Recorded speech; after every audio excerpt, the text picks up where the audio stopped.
I-play mo nga yung ano, di ba kanina sinave mo yung ano ni Christian Sguerra kay ano, kay tawag dito kay Tariela. Pwede mo play mo muna yan, ga. Meron. Sige, play ko ngayon. Play mo muna yan habang naghihintay tayo ng madami. Sige, play mo lang. At meron ako mga comment dyan sa sinabi dyan ni Sguerra. Saka ni Tariela.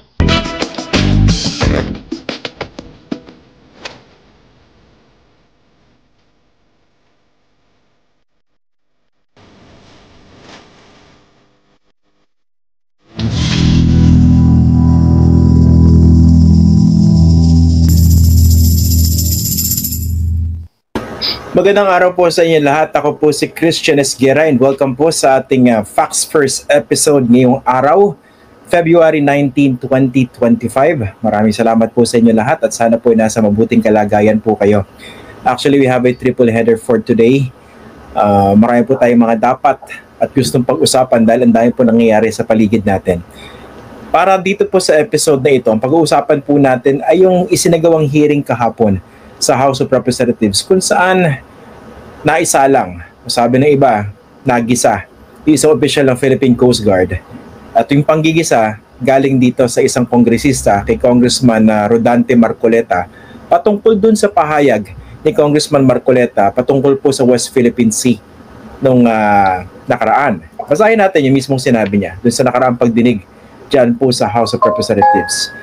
Ang quote in question was, ito yung sinabi ni Congressman Marcoleta, "There's nothing as West Philippine Sea." Wala po yun. That is a creation by us. Yan ang sinabi niya. Sa totoo lang po, kahit nabasahin mo pa ang ating mapa or what, there is no West Philippine Sea. Ang West Philippine Sea, yan po yung area na kiniklaim natin, ito yung exclusive economic zone. Okay. As expected, marami po nag-react dito at kasama na po ron ay yung isa po sa mga masidhing tagapagtanggol ng ating interest dyan po sa West Philippine Sea at siya po yung makakausap natin ngayong araw at tungkol po ron sa kanyang posisyon at yung paghaharap na rin po nila kahapon ni Congressman Marcoleta. I'd like to welcome to our program si Philippine Coast Guard spokesperson Jay Tariela. Magandang araw, Commodore Jay, and thank you for joining us dito sa Facts First. Hello Sir Christian, magandang araw sa iyo at magandang araw din sa mga magiging taga-subaybay mo sa episode na to. Okay. Kumusta Commodore Jay? Medyo mainit yung paghaharap ninyo ni Congressman Marcoleta kahapon. No? How are you now? Okay naman kami. Actually, okay din ako. No? But let me also mention, no, Christian, after itong mainit na pagsasagutan namin ni Congressman Marcoleta, he went to me, he approached me, we shake hands together at sabi niya nothing personal, at least na-clarify naman na daw siya pagdating sa sinabi niya tinawag ko daw siyang traidor. Okay, mukhang doon siya na-offend, no? Pero medyo mahaba rin yung kanyang paliwanag doon sa kanyang paunang pahayag doon sa paghaharap ng kahapon. Una, were you expecting that confrontation or that face-off doon sa hearing kahapon? I'm sorry? Sir Richard? Ano? Were you expecting that face-off, that confrontation with Congressman Marcoleta kahapon sa House? Well, I never really expected na magiging ganun yung magiging tanong sa akin. No? Yung una sa lahat, why I called him traitor. Eventually, dinibang ko naman, sinabi kong I never really called him as such. And then yung pangalawa, yung tanong niya na nga na bakit hindi ko daw siya dinipensa. I thought ang magiging role ko doon as a resource person is to highlight bakit kailangan nating i-counter itong mga fake news, trolls when it comes to our fight in the West Philippine Sea. I never really thought na it will center doon sa issue ng Twitter post ko and the reaction of the social media netizens. Okay, balikan natin, no? Kasi nag-react siya rin sa tweet mo, Commodore, no? Bakit ka nga ba nag-react doon sa pahayag ni Congressman Marcoleta patungkol doon sa West Philippine Sea, doon sa binasa ko? Alam mo, Sir Christian, binanggit ko ito kahapon.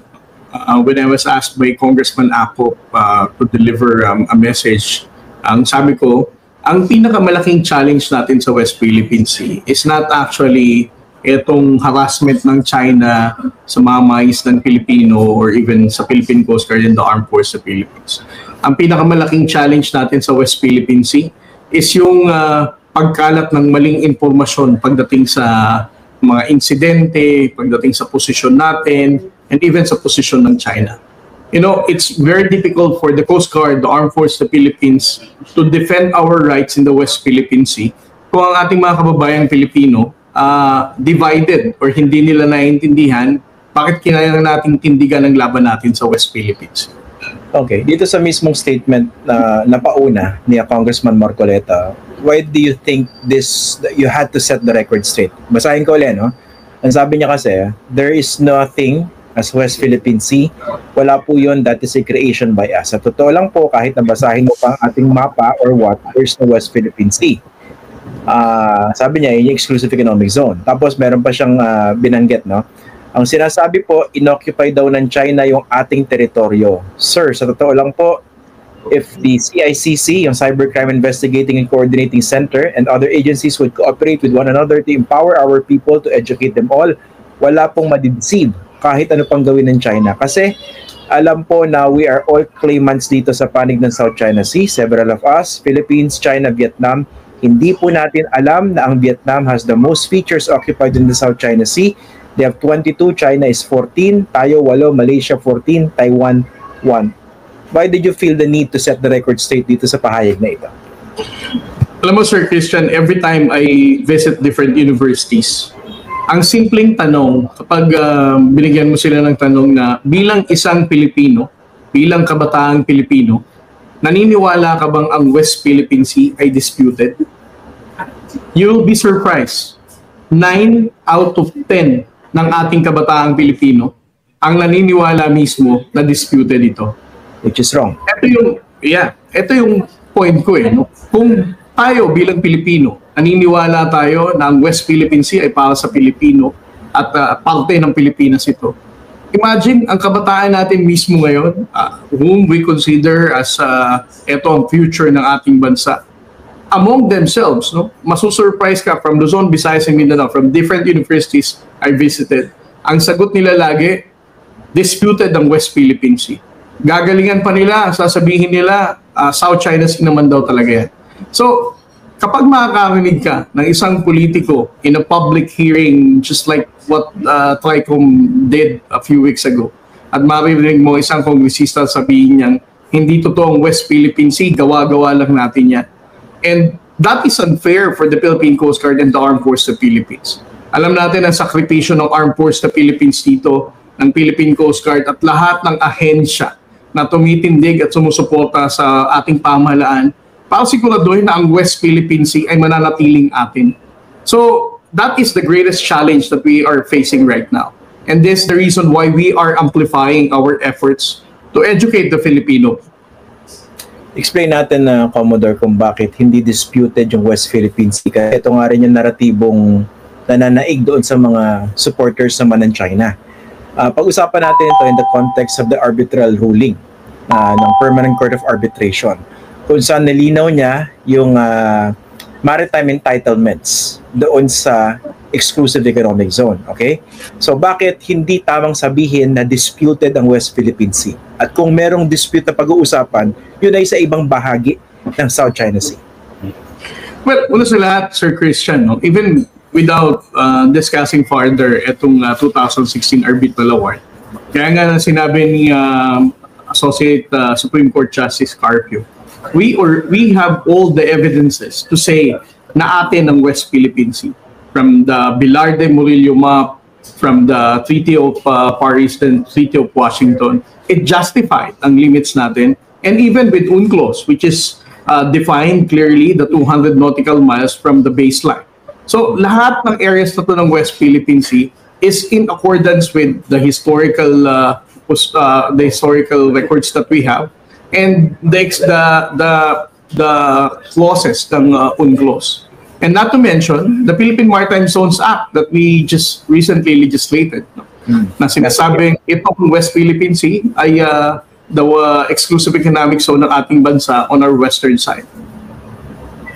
Okay. So yun nga, bakit nga mali na itong sarili nating EEZ kung saan meron tayong sovereign rights ayon sa batas, dinidescribe pa rin ng iba as disputed. Alam mo, Sir Christian, pag pumunta ka ng China, as early as kindergarten, they would know and they were made to believe na ang 9-dash line, 10-dash line defines their entire territorial sovereignty. Kung tayo dito, sasabihin natin bilang Pilipino, disputed ito at hindi ito sa Pilipino. How can we even convince the Chinese na atin to, di ba? Kung tayo mismo dito sa Pilipinas, ang tingin natin pag-usapan ng West Philippine Sea, hindi yan atin. Pag-usapan ng West Philippine Sea, disputed yan. So, bilang Pilipino, no, I think it is our obligation, our patriotic duty, to at least recognize na ang waters ng West Philippine Sea is actually, we have legitimate position over these waters.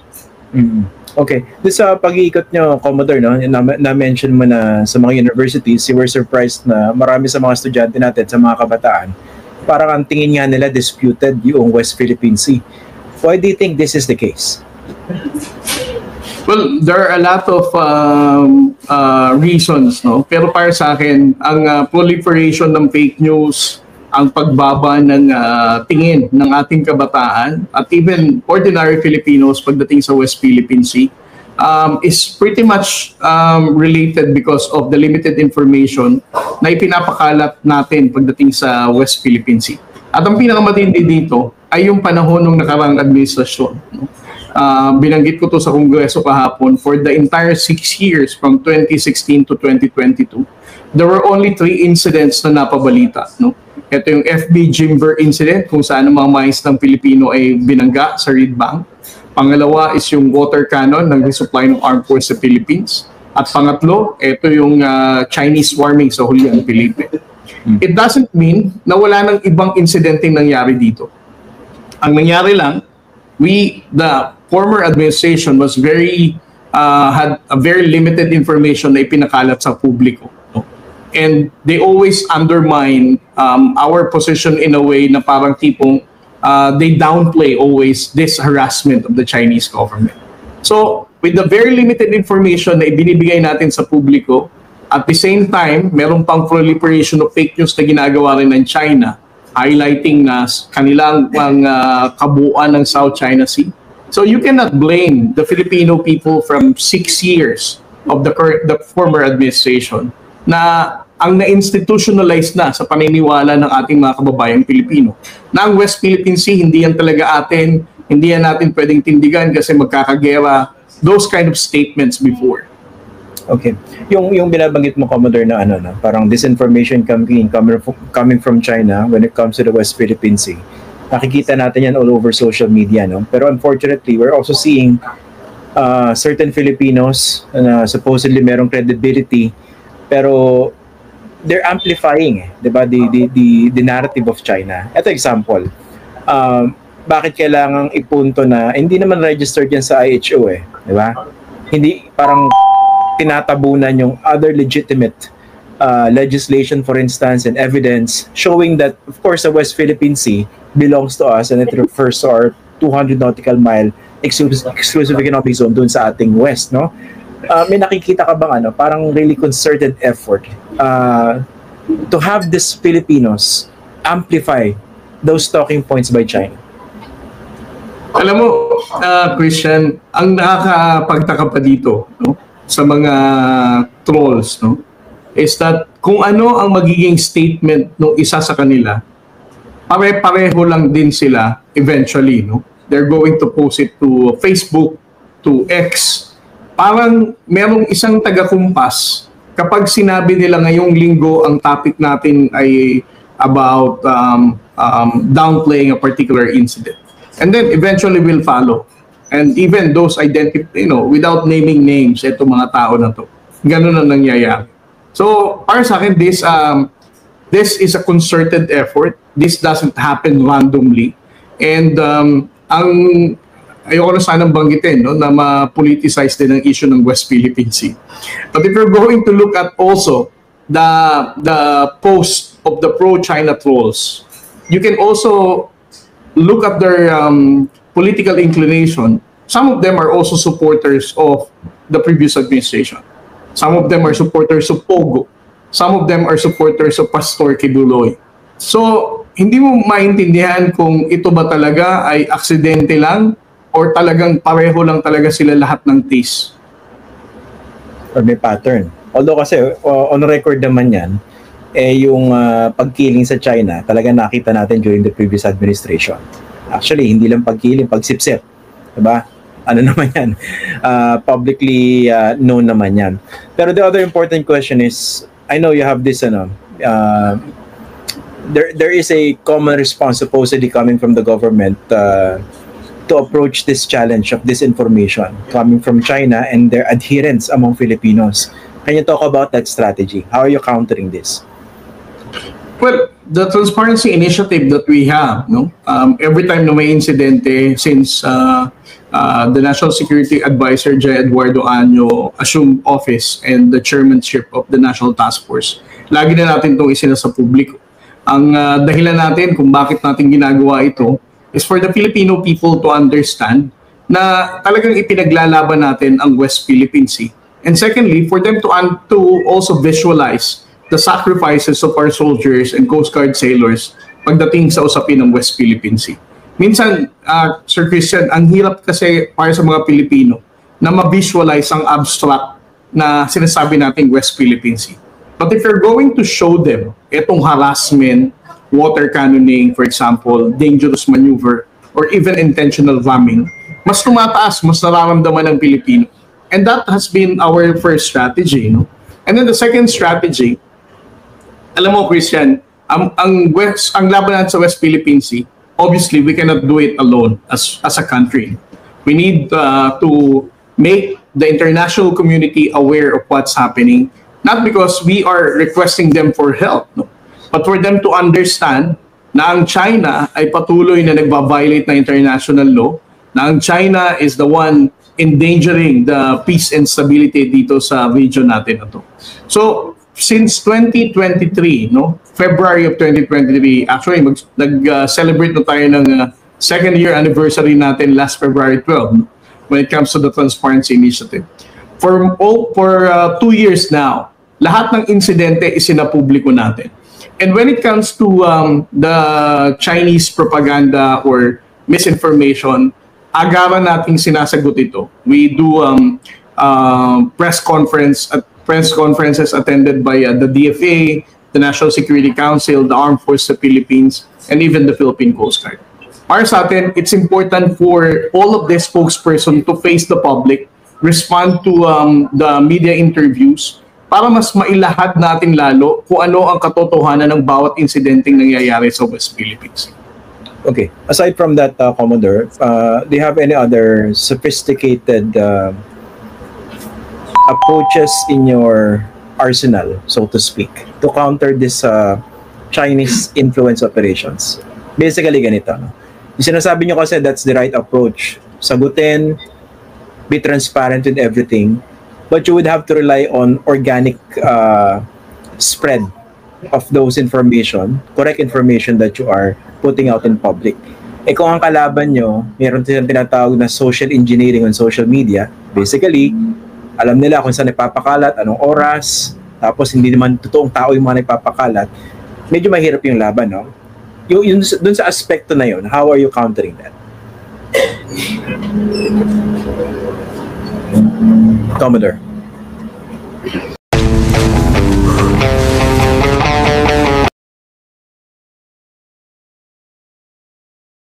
Sir Christian, nawala ako sa signal.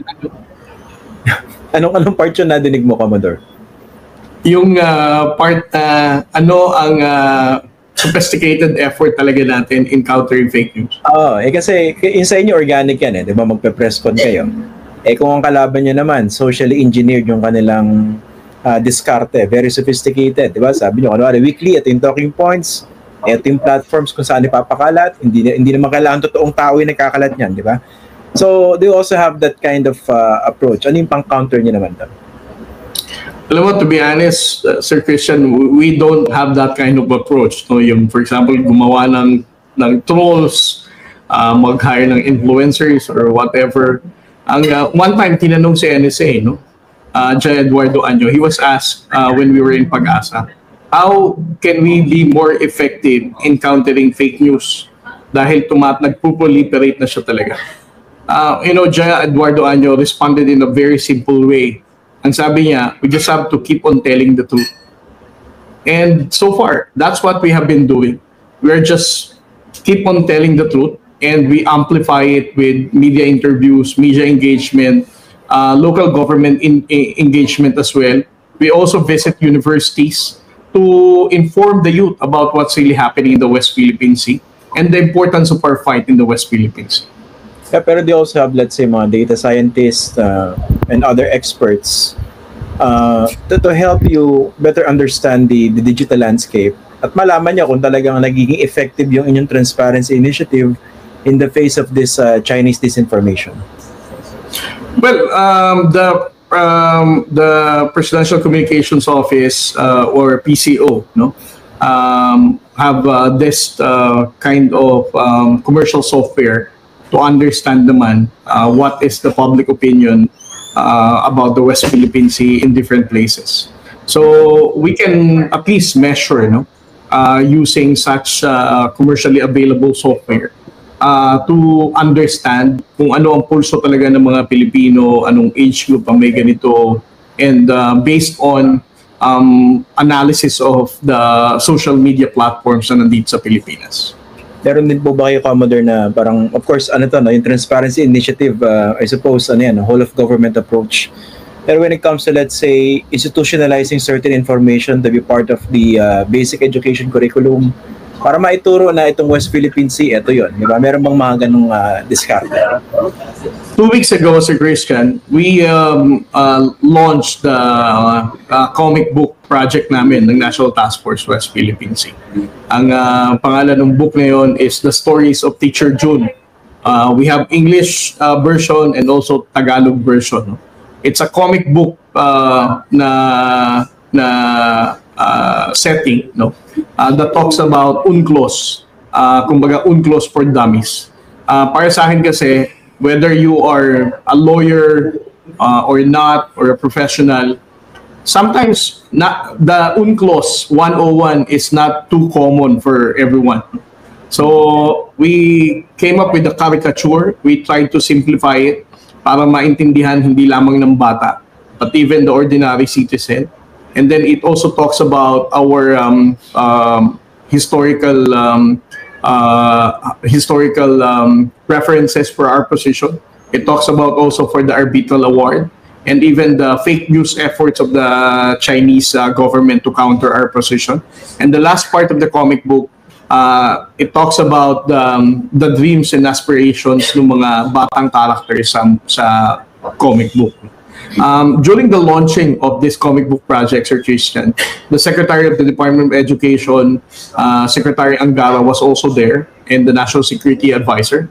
At napag-usapan natin ito, no, na it's important for us to come up with this kind of reference and then give it away to public schools and other public libraries para maintindihan ng mga Pilipino kung ano talaga yung pinag-uusapan nating West Philippine Sea at hindi agad tayo makukonvince na wala kang West Philippine Sea. Okay. Lastly, Commodore, pag-usapan naman natin yung kampanya ninyo para maituwid yung mga mali impormasyon na pinapakalat. Actually, pati mga malisyoso impormasyon na pinapakalat tungkol dito sa West Philippine Sea. In the context of the election, ngayon nasa kasagsagan po tayo ng kampanya.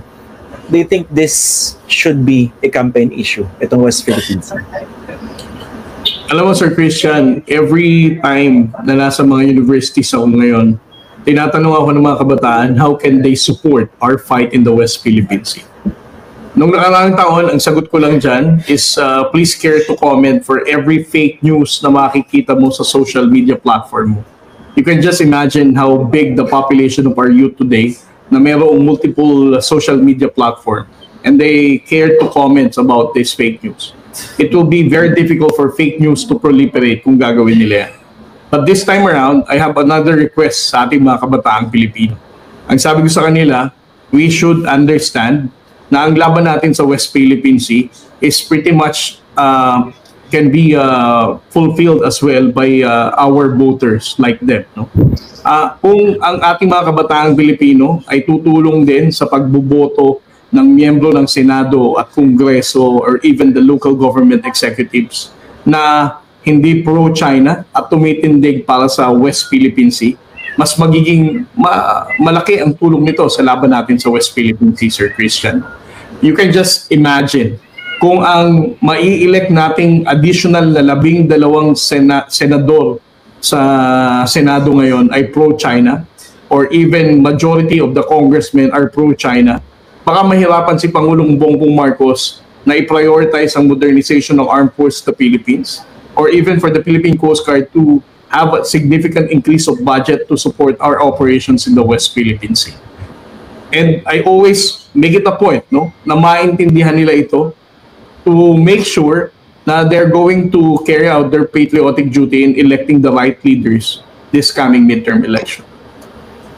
Finally, sa pag-monitor mo, Commodore, nitong mga sinasabi during the campaign or even in the past, are you convinced na mayroong mga Manchurian candidates dito sa election na ito? Siguro senatorial, congressional, or even other levels.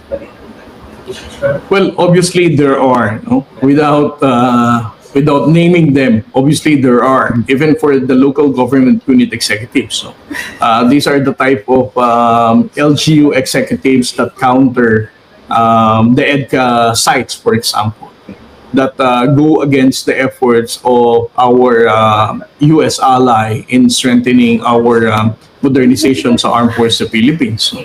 And also for the Congress. But right now, Sir Christian, I'm convinced right now na for the 19th Congress, no, it was majority of them do understand the position of President Marcos when it comes to the West Philippine Sea.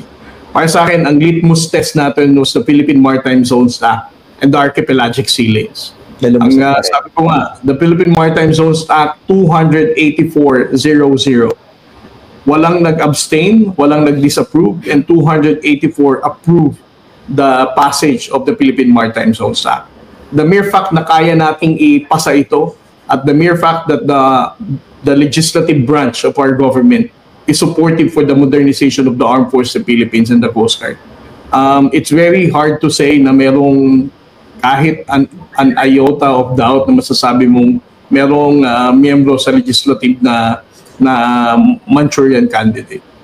O kung meron man, hindi nagpahalata because of their vote, no? They supported it. Anyway, maraming salamat, Commodore J. Tariela, for joining us today dito sa ating Facts First program. Maraming salamat po. Ga. Yan. Okay, Ga. Yes. Hindi ba masisira, Ga, kung i-large muna ako? May hil lang tayo doon kay Tariela. I-large kita. Ganto kalaki yan, Sir Champa? Sige. Ay, puti nga laki. Sige, baba na lang ako. Lagay mo lang yung West Philippines natin. Okay, sige. Kaya po namin itatopic yung about dun sa West Philippines Sea. Kasi kung inyo pong napakinggan yung interview ni Christian Esguerra dito kay Commodore J. Tariela, it seems na isa na rin siya sa isang political propagandist against the former president saka itong sa PDP laban.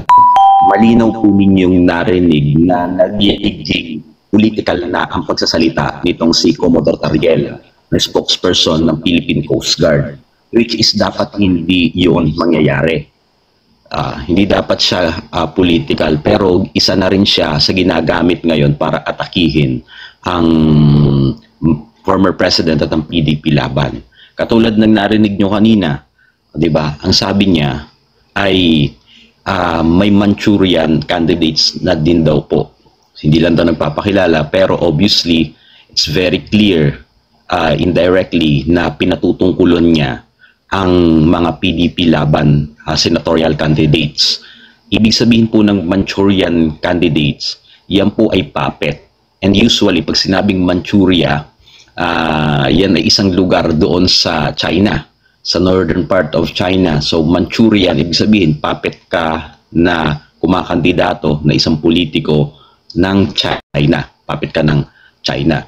So pinag-usapan po natin ito dahil sabi ko nga po nitong mga nakaraan, isang malaking usapin pagdating sa propaganda at magandang tools ito na gamitin ng mga political enemy ng pro-Duterte at ng PDP laban. Gagamitin sa kanila. Ang dahilan po, ito ay masyadong komplikadong usapin. Ito ay technical at hindi pamilyar ang mga karaniwang Pilipino dito sa usapin na ito. Itong usapin na ito ay mahirap ipaliwanag. Kaya po, ang nangyayari, kahit kapag ang usapan ay dinidikdik na ang dating Pangulo at ang mga PDP laban na mga kandidato, lalong-lalo na itong si Congressman Marcoleta, ay hindi siya maipagtanggol noong mga sumusuporta.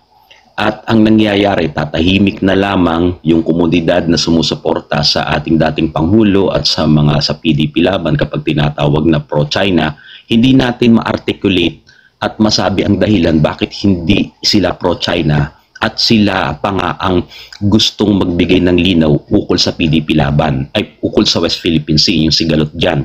Dahil hindi po na tayo, wala tayong sapat na kaalaman ukol dyan.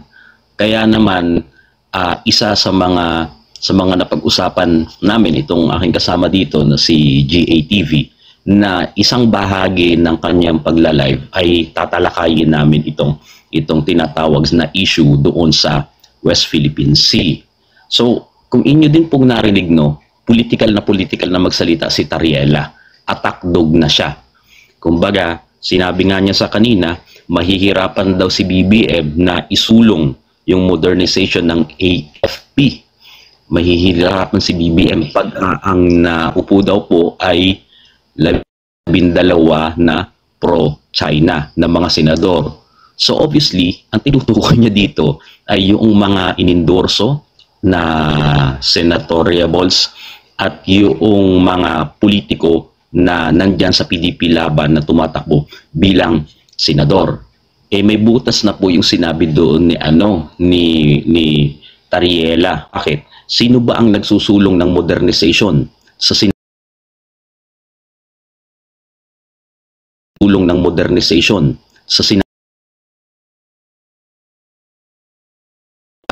at masama nga ang kanyang loob nung bawasan ng almost 10 billion pesos yung modernization. So, hindi niya, kumbaga, nag-backfire sa kanya yung sinabi niya na yun. Dahil mismo si Pangulong Bongbong Marcos at ang kanyang pinsan na itong si Romualdez, kasama ng mga kasapakat niya sa Kongreso, sila mismo ang ayaw ng modernization at ayaw nila na ipagtanggol yung West Philippine Sea. Sapagkat kung gusto nilang ipagtanggol yung West Philippine Sea po, dapat may ginawa na sila. May movement. Ginawa na sila. May movement ba kayong napapansin sa administrasyon na ito? Wala namang movement na isulong na maayos.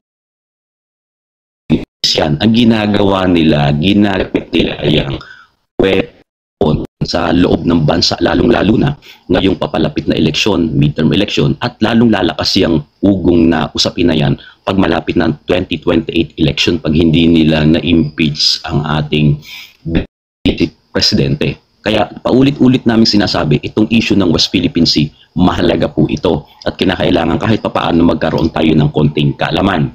So, ayan nyo lang po ako, sandali lang po ito para magdumiretso tayo doon sa konting kaalaman na ibabahagi namin ukol dyan sa West Philippine Sea. Ang sinasabi nila kanina doon sa interview ko, yung napansin, madami daw nag-react doon sa sinabi ni Marcoleta. Diba? Sinabi ni Isguera. At ang sabi pa doon, not harassment from China but pagkalat ng maling information. So mali daw po yung information na ikinakalat. So ang nagsalita po nung kanina ay itong si Isguera. So marami daw pinapakalat na maling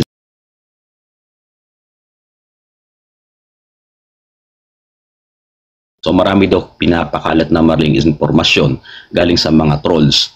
Obviously, hindi po yan galing sa mga DDS.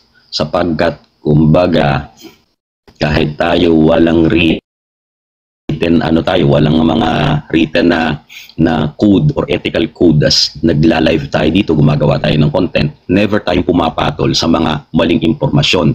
Ang sinasabi pa nila, divided ang Pilipino at hindi naiintindihan ang West Philippine Sea. Yung sa sinabi ni Tariela na divided daw ang Pilipino, oo, divided ang Pilipino sa West Philippine Sea sa usapin na yan dahil ang gobyerno na mayroong obligasyon para ibigay sa atin yung tamang impormasyon, hindi naman po nila ginagawa. Ni isang artikulo ng UNCLOS, walang ibinibigay o ipinapakita sa atin. Ang ipinapakita nila sa atin, kaya nagkakaroon ng division, yung tinatawag po na political agenda. Pag may political agenda sa pagbibigay mo ng impormasyon, sigurado po magkakaroon ng division o pagkakabahabahagi. So sila mismo yung gumagawa ng divisiveness po. They divide the Filipino people using the issue of the West Philippine Sea. So meron pa silang ginagawa na propaganda against kay Marcoleta. Sinasabi nila nagawa-gawa lang daw sinabi daw ni Marcoleta nagawa-gawa lang daw ang West Philippine Sea. Bakit natin nasabi na propaganda yon? Nilalagay nila yung mga salitang hindi naman ni Marcoleta sinabi sa bunganga, sa bibig ni Marcoleta at kanilang inaangguluhan. Paano natin dapat maunawaan yung sinabi o angguluhan yung sinabi na yun ni Congressman Marcoleta? Totoo yung sinabi niya, nagawa-gawa lang ang West Philippine Sea. Sinabi niya yun, pero minisquote nila at hanggang dun lang yung kanilang ikino-quote. Dapat sinabi nila din na nung sinabi yon ni Marcoleta, ni Congressman Marcoleta, ay ang ibig sabihin niya ay idinugsong niya yung gawa-gawa lang ito dito sa Pilipinas at ito ay administrative order. Fact ba yon? Oo, yun ay fact. Totoo yun. Administrative order yon sa panahon lamang ng dating Pangulong Noynoy Aquino. Totoo po yun. So, merong administrative order na tawagin ng lahat ng government agencies dati noon na yung South China Sea ay tawagin ng West Philippine Sea. Ang katunayan, kahit nung tayo nag-aaral, year 2000 hanggang 2011, hindi naman natin alam yung salitang West Philippine Sea. So, ginawan nila ng ginawan nila ng isang haka-haka o konklusyon yung sinabi na yun ni Marcoleta. Kumbaga, ito na yung atake nila kay Marcoleta. Tapos, sinabi na rin ni Christian Esguerra, malinaw, narinig nyo, di ba? Ang sabi niya dun is pro-China. So, maraming pro-China. So, ang kanilang mga pinagbibintangan daw dyan na pro-China ay yung mga supporters ng Duterte at malinaw yung PDP laban, which is hindi naman totoo sapagkat sabi nga natin sino ba naman ang gusto magpasakop sa ibang bansa, di ba? Meron din dito yung sinabi ni Tariela. Sa atin daw yung West Philippine Sea. So kaya po natin dapat linawin itong UNCLOS po, no? Bago tayo magpunta doon at talakayin yung ukol doon sa pagkakapanalo natin yung arbitral award di umano sa atin in favor din sa West Philippine Sea. Ay linawin, kaya pupunta po tayo sa UNCLOS. Kahit papano tatalakayin natin yung UNCLOS. Sapagkat doon pa lang sa sinabi ni Tariela, mali-mali na. Commodore pa naman siya ng PCG at spokesperson. Tariela, mag-aral ka muna. Kasi ang sabi niya, yun daw pong doon sa may Spratly Island, yung dahil meron daw po tayo na panalo na tayo doon na award daw po sa atin yun, doon sa arbitral ruling. Ang ginamit natin doon ay yung Bilar-de map. Ang tinutukoy niya ay yung tinatawag po doon na Spratly Island.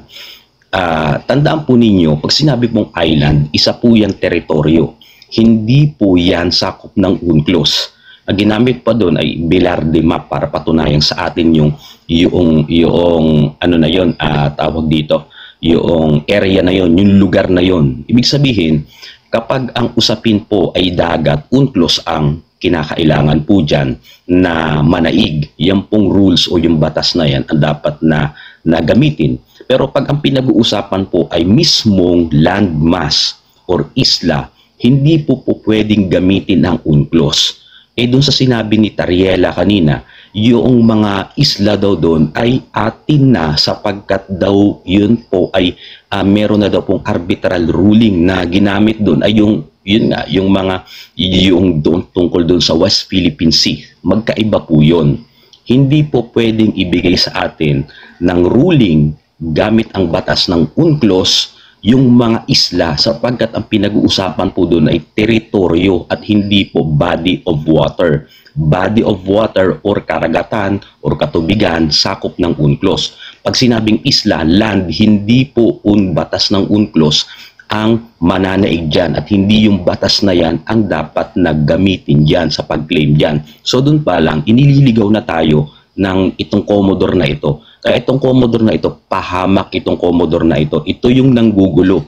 Sasabi-sabihin nila na gusto nilang lalong maunawaan daw ng mga Pilipino itong ukol dito sa West Philippine Sea. Siya mismo hindi niya nauunawaan yung kanyang sinasabi. Commodore pa naman siya. Hindi niya maintindihan kung sino ang pwedeng magbigay ng teritoryong lupa at katubigan. Magkaiba po yun. So, meron pa silang binanggit na sovereign rights daw ang EEC, sabi ni Christian Esguerra. Sabi niya is, meron daw tayong sovereign rights doon sa EEC. So, ang sovereign rights po ay hindi po ina-apply sa EEC doon sa tinatawag na exclusive economic zone. Yung pong soberenya po, kung legal po at tamang usapin ang ating gagamitin or yung mga tamang mga pananalita ang ating gagamitin, yung sovereign rights po ay applicable lang hanggang doon sa tinatawag nating territorial sea natin. Ang territorial sea po natin ay may limit lamang po. Hanggang ilang nautical miles lang po ang limit o limit ng tinatawag na territorial sea. Yung territorial sea po ay from the baseline ay bibilang ka ng 12 nautical miles. Doon lamang po meron tayong tinatawag na sovereign rights. Pero paglampas mo ng 12 nautical miles, hindi na po epektibo ang tinatawag na sovereign rights. Itong si Christian Esguerra, isa rin itong pahamak. Mali-mali dun yung kanyang mga pinagsasabi dun sa kanyang interview dito kay Tariela. Pareho sila. Sinasabi nila dapat bigyan ng tamang kaalaman. Pareho naman sila na mali yung kanilang mga pinagsasasabi. Di ba? Kaya mapapahamak tayo eh. Hindi tayo matitigil sa pagtatalo dito dahil ang Pilipino po kasi usually ang tinitingnan sino ba yung nagsasalita. Oo, walang problema yun sa kredibilidad.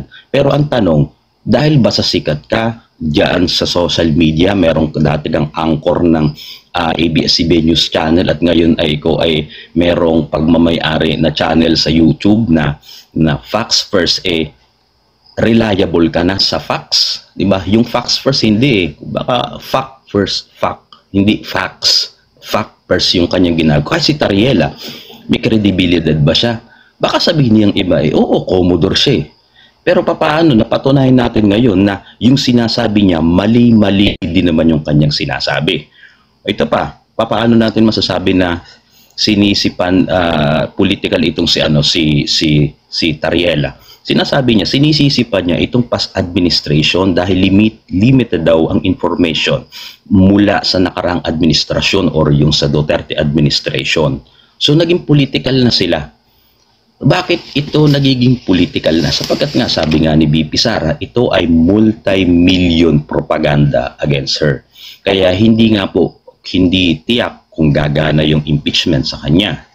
Hindi din tiyak kung kinakailangan matiyak nila na sa 2028 hindi makatakbo itong si BP Sara at hindi manalo. At gagawin nilang subject or practicean itong 2025 midterm election. Kaya anong dapat natin gawin po? Kinakailangan maunawaan natin yung usapin ukol sa sigalot dito sa West Philippine Sea. Paano natin mauunawaan niyang sigalot ukol sa West Philippine Sea? Hindi po tayo mag-jump into conclusion kaagad na atin yan. May papel tayo dyan, may award na po sa atin dyan. Hindi po. Ang gagawin natin, kukunin natin saan ba natin kinukuha yung karapatan natin dyan sa West Philippine Sea. Sapagkat tayo mga Pilipino, gustong-gusto po natin na na sa atin talaga yan, malaya tayo makapaglayag dyan at ma-exploit natin at ma-explore kung anumang natural resources at anumang sa bahagi naman ng mga mangingisda, magawa yung pangingisda dyan sa lugar na yan. So, saan natin kinukuha yung ating rights o yung ating karapatan? Di ba yung karapatan, may nagbibigay niyan. So, ang nagbibigay ng karapatan po sa atin ay ang UNCLOS. So, bakit natin kinakailangan malaman pa ang UNCLOS? Sapagkat paano natin igigiit yung ating karapatan kung wala naman tayong kaalam-alam doon sa mismong nagbigay sa atin ng karapatan? Diba ba? At wala tayong kaalam-alam kung saan natin anong pinagbabatayan ng ating karapatan. Kaya, kahit sa maiksi lang po muna itong ating presentation para hindi humaba at hindi kainipan ng ating mga nanonood dyan, yung usapin dyan sa tatalakay natin, uunti-untiin natin, di ba? Para hindi naman tayo ma-overwhelm doon sa information na ating tatalakayin. So, pag-aralan po, talakayin natin yung UNCLOS. Ito, wala tayong idinagdag ng ano man dito. Siguro meron lang tayong may mga comment lang tayo dito. Pero yung mismong information ay gagawin natin. Ilalahad natin ng mabuti sa inyo.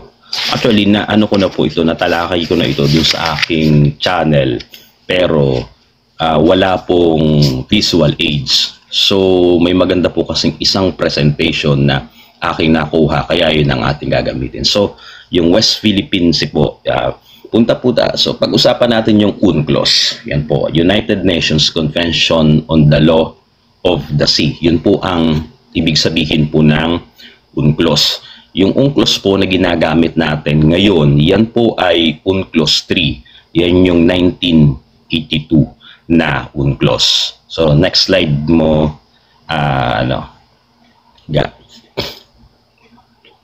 Next slide,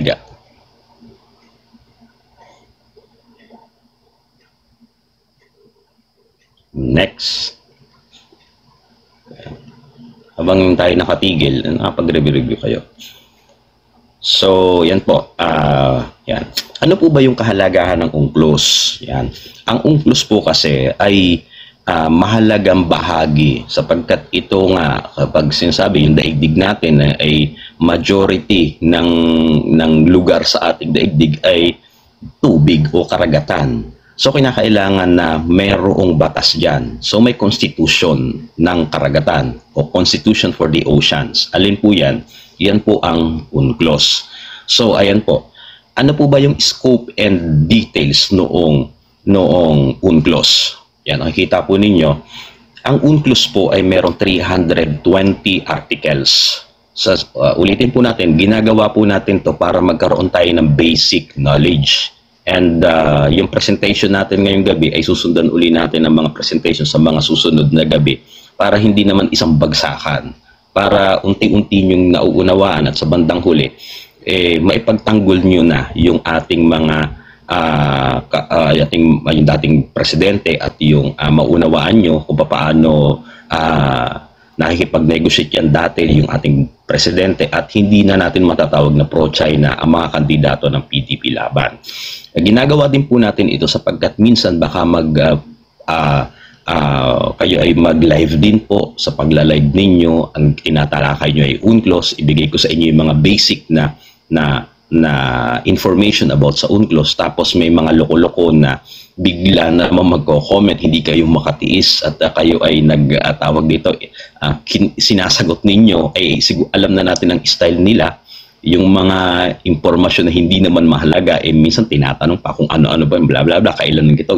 So ibibigay na natin sa inyo para at least meron tayong bala. Yan, may bala po tayo dyan. So, yung pong UNCLOS ay binubuo po ng 320 articles. Yan, alam nyo na po yan, meron 320 articles, meron siyang 9 na annexes, meron pong 2 implementing agreements. And noong pong 2013 at hanggang ngayon, meron na pong 165 mga bansa out of 193 o 173 na UN member states were parties. Ibig sabihin, 165 na po na mga bansa ang nag-ratify doon sa UNCLOS or pumirma doon sa UNCLOS. So ang isa pa po is the US, while not a party, accept most of UNCLOS as binding customary international law. Yun po, isang malaking usapin ito na ating tatalakayin din mamaya. Bakit ang US, although isang malaking bansa siya at isang makapangyarihang bansa, but hindi siya party o hindi siya kasama doon sa UNCLOS. Hindi niya ni-ratify ang UNCLOS. So, next slide natin.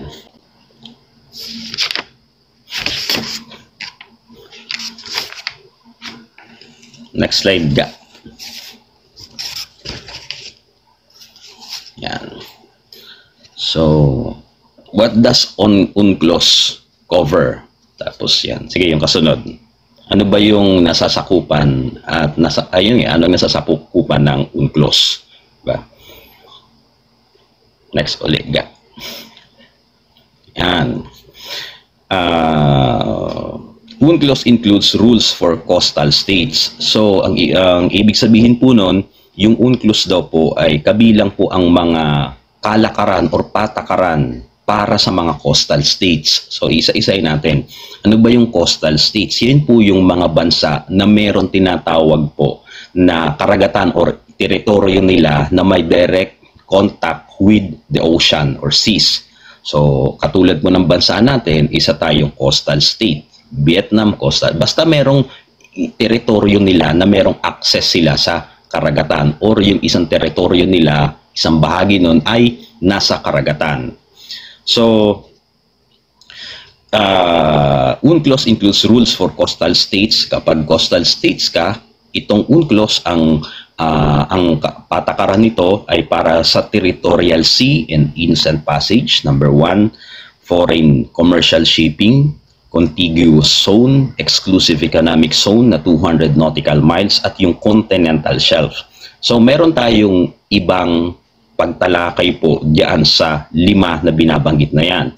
Pero ipagpapauna ko na sa inyo para narinig nyo na ngayon, tapos maririnig nyo ulit sa susunod na pagtalakay natin, madali nyo pong matandaan. Ano po ba yung territorial sea? So yung territorial sea, yan pag-aralin din natin sa susunod. Yung territorial sea po, ang kanya pong sukat ay 12 nautical miles from the baseline.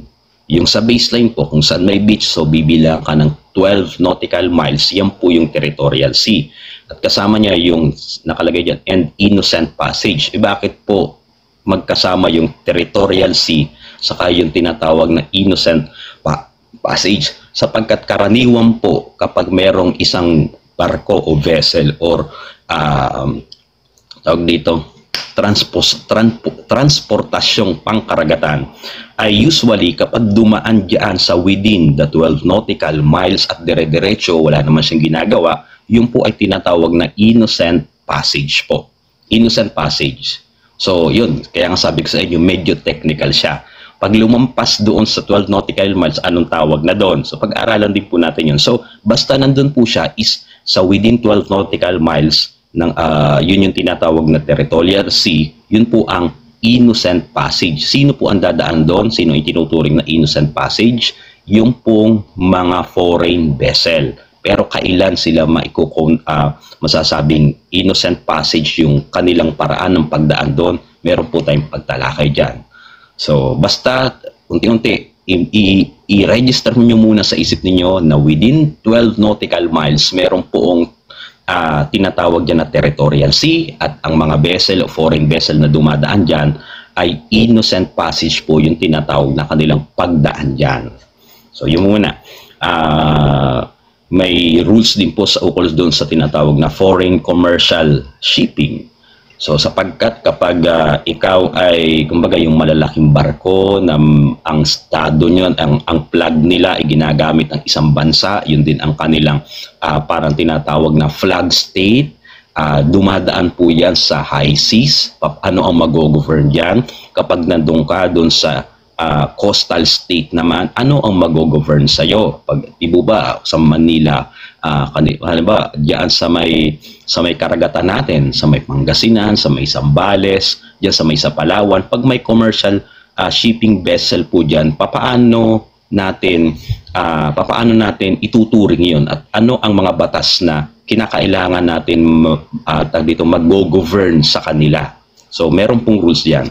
Contiguous zone.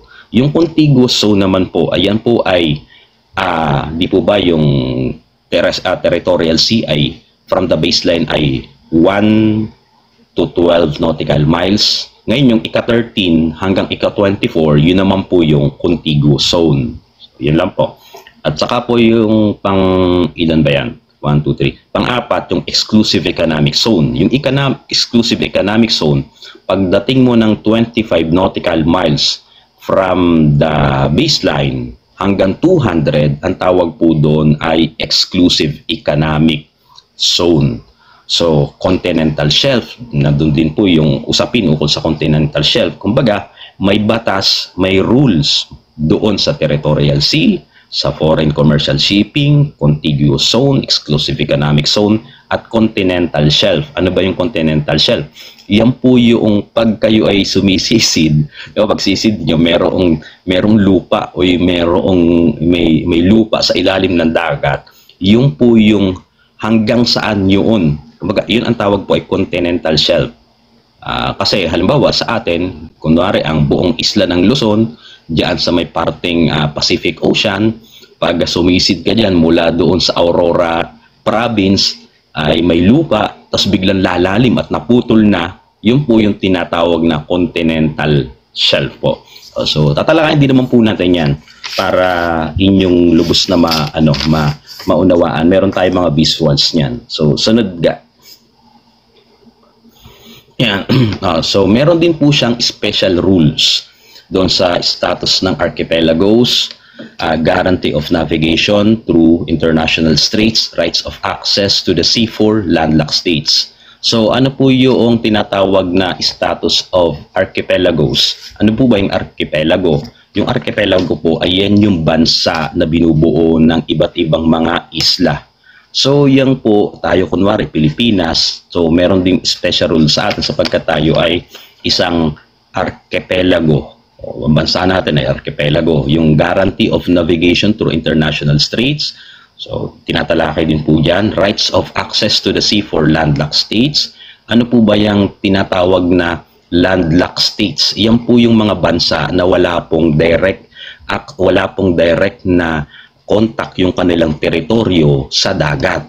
Ang halimbawa po ng mga bansa na walang karagatan ay halimbawa ay ang Myanmar, Laos, yung Nepal, yung Mongolia. Wala po silang karagatan. Pero binibigyan din po, meron din pong batas kung papaano nila gagamitin yung karagatan. Halimbawa, Mongolia, nasa kagitnaan ng kabundukan yata, di ba?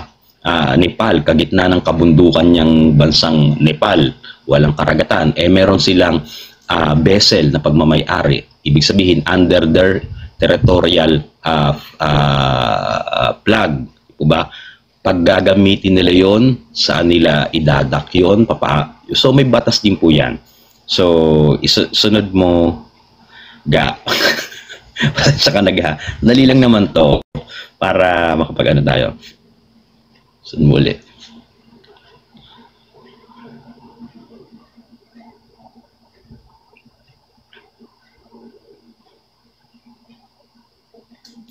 Ga, natulog ka na ba, Ga? Nawala si Ga. Okay. Makinokopya mo, Ga. May kopya ka naman yan sa iyo. Yan. Rules din sa sa high seas. O, yun. Yung high seas na binabanggit po dito, ay yan po yung karagatan paglampas na po ng 200 nautical miles or yung EEZ. So, paano gamitin yung high seas na yan ng mga bansa, including yung fishing and conservation. Paano mag-isda yan? Marine pollution for shipping land, marine scientific research. So, makikita nyo na dyan, no? Siguro nakaka-relate na kayo kasi mga nakaraan may mga nababalita na mayroong marine scientific research na ginagawa dyan sa Pacific Ocean, ano yung mag-govern po dyan, po ba? At dyan sa may West Philippine Sea or South China Sea.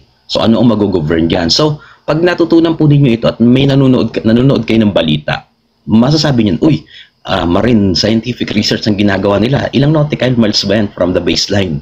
Di ba? Pag nandun na, ilang tawag dito, ano ang mag-govern na batas dyan? So, pagkatapos nitong ating mga pinagsasasabi, makalipas ang ilang gabi nating kasama-sama dito, mauunawaan nyo na po yun at makakapagbigay na kayo ng tamang inyong perspektibo or komento doon sa nakikita natin. Kunwari, may dumadaan dyan sa Zambales na mga barko ng China, o masasabi nyo na uy, bawal yan, uy, hindi bawal to, may ginawa sila, dumaan sila, masasabi nyo na, uy, ano lang yan, innocent passage lang yung ginawa nila. Kahit dumaan yung halimbawa, Russian or Australian na vessel dyan, na warship, uy, innocent passage lang ang ginagawa nila. Bakit? Nandun sila sa 12 nautical miles lang. Paglampas, ano na, o yun, masasabi nyo na po yun. Hindi na tayo bulag na nanonood ng TV na ang pinaniniwalaan lang natin yung mga reporter. Katulad nga nitong si Christian Esguerra, doon kayo naniniwala, mali-mali din naman yung pinagsasabi. Pati itong si Commodore Tariela, mali-mali din naman yung pinagsasabi niya. Diba? O, nandiyan na rin po yung rules doon sa dispute resolution. Dispute, ibig sabihin, yung pagtapal, yung may hindi pinagkakaunawaan. So, nandiyan na rin po yan. So, katulad ng dispute sa West Philippine Sea, sunod uli, Bilis lang naman yan. So, a major controversy is seabed mining beyond the national jurisdiction. So, dito po sa, doon sa kabuuan po ng UNCLOS, merong isang malaking controversial po dyan. Ang pinag-uusapan nga po dyan, may i-relate natin doon sa usapan sa West Philippine Sea. Ang pinaka-controversial po sa pagbuo ng UNCLOS, na yan naman ang sinusunod natin, lalo na ilalapat yung batas niyan tungkol sa usapin natin dyan sa West Philippine Sea, sa South China Sea, nabuo yung UNCLOS po, pero meron siya ang controversy. Ang isa sa mga controversy dyan ay yung seabed mining. So yung seabed mining po, kaya nga ang sabi nga is ang isa sa mga lumalabas na usapin ukol dyan sa West Philippine Sea ay yung pag-explore daw po. So yan, dispute din po yan, dispute. So sino ang mga bansa na gusto nila na ipagpatuloy yung UNCLOS, sino yung mga bansa na ayaw nila yung UNCLOS? Ang pinaka-main reason po nila ay yung seabed mining. Sapagkat kung ikaw nga, bansa ka, gagastusan mo bang bantayan yung iyong teritoryo or yung soberenya mo o yung jurisdiction mo kung wala ka namang mapapala? Di po ba? Isda lang yung makukuha mo. Di po ba? So, ang pinakamalaking may kinalaman sa UNCLOS at controversial ay yung mga seabed mining company po. So, sunod mo ulit. Yan. So, why would states negotiate a law of the sea? Next ulit. Ibig sabihin po nun, bakit yung mga bansa ay mag-uusap-usap, mag-negotiate, tapos bubuo ng isang batas ukol sa karagatan, ba? Yan. The history of the 20th century is one of both codification, placing existing in writing, and progressive development. So, maraming usapin po dyan na yung ginagawa, yung pong yung development daw po ng ating, ang binabanggit dyan ay mahalagang salita dyan ay yung codification and development. Pag sinabi pong codification, yung isinusulat na. So, bago po na isulat yung UNCLOS na yan, nagkaroon po ng development, may mga proposal, di po ba? May mga negosasyon, at ibig sabihin ay nag-i-evolve po yung mga iba't ibang mga circumstances, lalo na sa international community, kaya nag-i-evolve din yung UNCLOS. Kaya nga po, merong UNCLOS 1, UNCLOS 2, at UNCLOS 3. So, ang isa po dyan na kanilang, kaya nga po ginawa yung UNCLOS 1, UNCLOS 2, UNCLOS 3, dahil doon sa mga, dyan mo lang muna, tawag dito, dahil po, kinakailangang mabalanse po yung interest ng mga bawat bansa. So, dito pala, makikita nyo na, may interest pala ang bawat bansa sa paggamit ng karagatan. May karapatan ang bawat bansa. So in a legal point of view, pag ini-insist natin yung ating karapatan diyan sa West Philippine Sea, hindi maiiwasan na i-consider din po natin yung karapatan ng ibang mga bansa like Vietnam, Taiwan, and Malaysia, and China.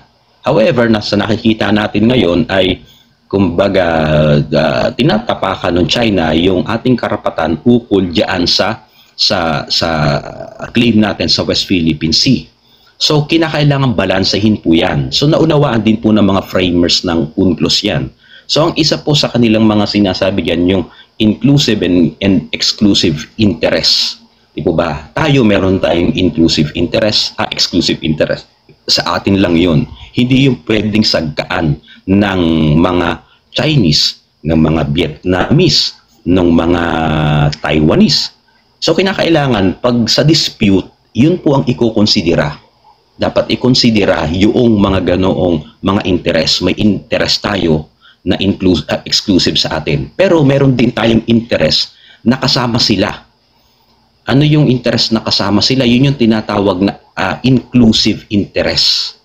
Exclusive interest versus exclusive interest. So naglalaban yun. Kaya ang sabi nga po ni McDougall dun sa kanyang libro sa McDougall and Burke sa Public Order of the Oceans noong 1968, the key is balancing, I will quote po, the key is balancing these different interests. Rules on use of territorial sea provide an example.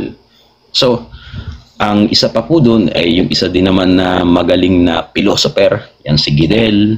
May sinulat siya na ang pamagat po ay Le Droit International Public de la Mer. Hindi wala na dito, wala na dyan. Hindi kasi ito isama. 1932. Sabi doon, such balancing could imply a false opposition.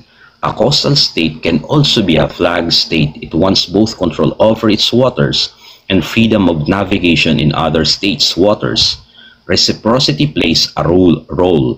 So, dito po binabanggit niya na kasi yung bansa natin, pag dito tayo, pwede nating ipatupad yung ating sariling rules. Katulad halimbawa nung anong rule yan, yung administrative order na tawagin niya na West Philippine Sea. Paano natin ipapa-adapt sa international community? Di po ba? At paano natin tatanggapin naman yung ibang katawagan ng ibang bansa dyan? So para daw po masolve yan, ay meron tinatawag na reciprocity plays a role. Medyo malalim na yan, mga ano na yan, mga filosofiya na po yan. So yun ang kanilang kaisipan, kinakailangan may reciprocity. Ano ibig sabihin ng reciprocity? Magbibigay ako, magbibigay ka din. May i-wave ako, may i-wave ka din na ibang bansa. So ganun po ang reciprocity. Ibig sabihin, kaya siguro nga hindi pa na irerehistro yung West Philippine Sea sa IHO sapagkat meron pang dispute at meron pang humaharang. Ano ang humaharang diyan? Yung China. Diba ba? Yung China, kanila pang dinidispute yung tawag diyan doon sa West Philippine Sea. Pero sa ating mga Pilipino, dapat ang tawag na nga po talaga natin diyan ay West Philippine Sea. Pero hanggang saan po yung West Philippine Sea? Up to 200 nautical miles lamang po para maigalang natin yung batas ukol dyan sa UNCLOS. Ano po? So, Law of the Sea in the 20th century. Ba? Law of the Sea. Asan yung aking ibang mga ano dito? Wait lang po ha. 1, 2, 3, 4. So, saan ba tayo? Aside from that, meron kasi akong ibang binabasa pa.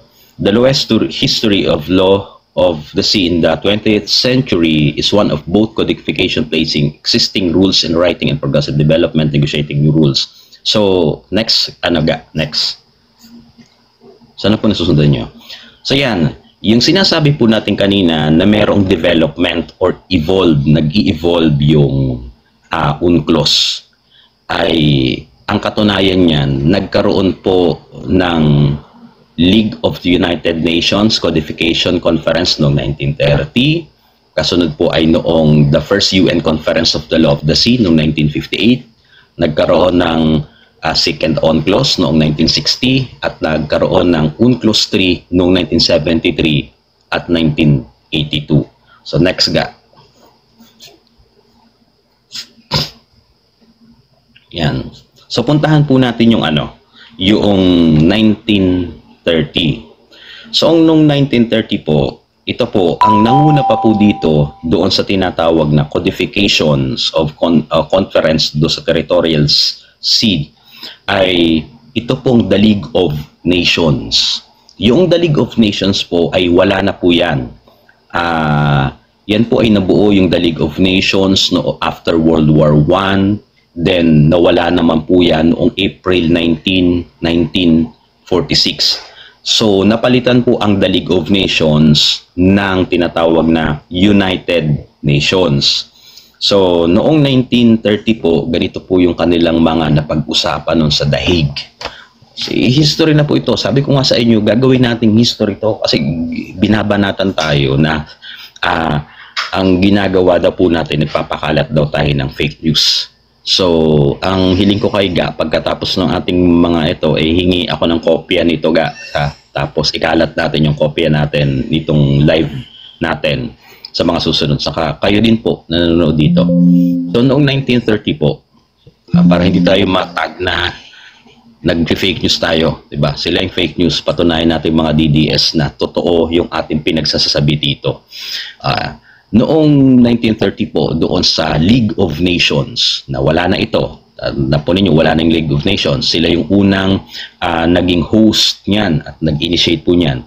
A majority support the idea of sovereign over the territorial sea. So majority daw po ng mga bansa during the League of Nations noong 1930, habang sila may conference, ay sinusuportahan yung ideya na merong soberenya over the territorial sea. Yung mga bansa, yung mga territorial land. Bahal ba tayo, Pilipinas, yan, Japan, yung iba't ibang bansa, nagkakaisa doon. Kaya lang, wala daw naging consensus on the breadth of the territorial sea. Ibig sabihin, wala daw pong napagkasunduan doon sa lawak para sa territorial sea. Walang napagkasunduan. So, ang isa sa mga napag-usapan doon, should the old cannon shot rule be replaced by 3, 4, or 6 nautical mile rule? So, nag-propose sila doon na gaano ba kalayo yung territorial sea natin or yung sovereignty natin sa territorial sea. Tandaan po natin, yung sovereignty ay ina-apply lang po sa territorial sea. Tandaan po ninyo kaya nga sabi ko, mali yung sinabi ni Christian Esguerra na meron daw tayong sovereignty doon sa EEC. Wala po tayong sovereignty doon. Ang sovereignty po lamang, technically, ay nandoon sa territorial sea. So, 1930 po kasi, merong kalakaran po kasi. Ano yung kalakaran na yun para masabing teritoryo mo yun? Yung tinatawag na cannon shot rule. Ano po ba yung cannon shot rule? Ito po, nakakita kayo noong mga panahon na yan bago ang World War II, yung mga kanyon. Diba? Merong bulitas pa malaki yun. Merong malaking bala. Shannon shot. Ngayon, pag sinindihan mo yung kanyon at kung hanggang saan maabot nung bola, parang yung bala nung kanyon mo, yun ang territorial sea mo. Ganon ang sukatan nila bago pa magkaroon ng tinatawag na UNCLOS, bago nitong 1930. So, lugi nga naman. paano kung di ba? Nakakatawa lang, di ba? Paano kung supot yung kanyon mo, tas sa harapan, supot yung kanyon mo, di ba? Hanggang doon lang yung teritoryo mo. Di ba? Yun yung cannon shot rule. Kung hanggang saan yung inilipad ng kanyon, yun ang teritoryo mo. Nakakatawa, pero yun ang totoo. Paano kung support, di ba? Diyan lang, di hanggang dyan lang teritoryo mo. So, yun daw po ba ipapalitan ng 3, 4, or 6 nautical mile rule? So, walang napagkasunduan po doon. Kasi lutang daw sa atin. Sabi niya, totoo yan ha, baka sabihin yung fake news ako. Sige, basahin yung history ng UNCLOS. Yan yung canon shot rule po, di ba? Sabi, Division, Great Naval Powers, UK, hindi siya nagkaroon ng ano kasi yung pong pagtatalo-talo dyan ay pinangunahan nitong mga Great Naval Powers po. Ano yung mga Great Naval Powers? Andyan, UK, US, di ba? And iba pang mga coastal states. So pinagtalon-talunan yon na ano ba, 6 nautical miles ba, 4 nautical miles. So wala pong napag-usapan doon. Kasi nga, supot. Talo din ang Pilipinas, supot. So, yung kanya ng ating ano. Next mo, next ga. Natawa pagsupot. Yan. Following the World War II, control over the maritime natural resources become crucial. President Truman issues his proclamations on the continental shelf on the fisheries. So, bago po mangyari yung talagang tawag dito, UNCLOS 1, itong si President Harry Truman, tama ba Harry Truman? Ang alam ko siya ang 33rd President ng United States at siya ay naging presidente from 1945 to 1953. Comment kayo kung mali yung information ko. Kasi nang alam ko, 33rd President siya, tapos siya ay tawag dito, from 1945 to 1953, naging presidente ng US. So before po niyan, noong 1945, nag-issue po siya ng proclamation on the continental shelf on fisheries. At medyo controversial yung kanyang issue na yan sapagkat yung in-issue na po niya na yan is malawak. Kahit wala doon sa continental shelf niya, amin yan, sabi ng US. So medyo nagkaroon ng very alarming yung pangyayari na yan na in-issue ni Harry Truman, yung proclamation niya dun sa continental shelf and on the fisheries noong 1945 pala yan, 1945 na in-issue yan. So kaya yung United Nations na po, so hindi na siya sa League of Nations sapagkat na disband na yung League of Nations, so United Nations na.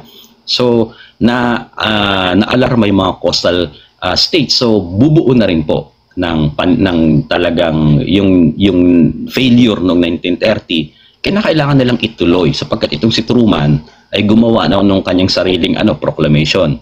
So next ga.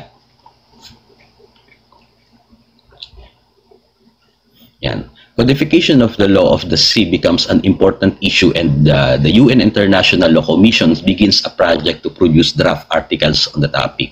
Dahil nga dun sa pangyayari na po yun ay yun nga yung nagsimula na po yung codification. Ibig sabihin ng codification, nagkakaroon na sila ng draft at pinangunahan po yan ng ILC. Yung ILC po, International Law Commission. Yung project nila yon na makapag-produce na sila ng drafts ng articles dun sa topic. At kanilang ginamit din po yung 1930 na usapan dun sa League of Nations. So next, Oliga.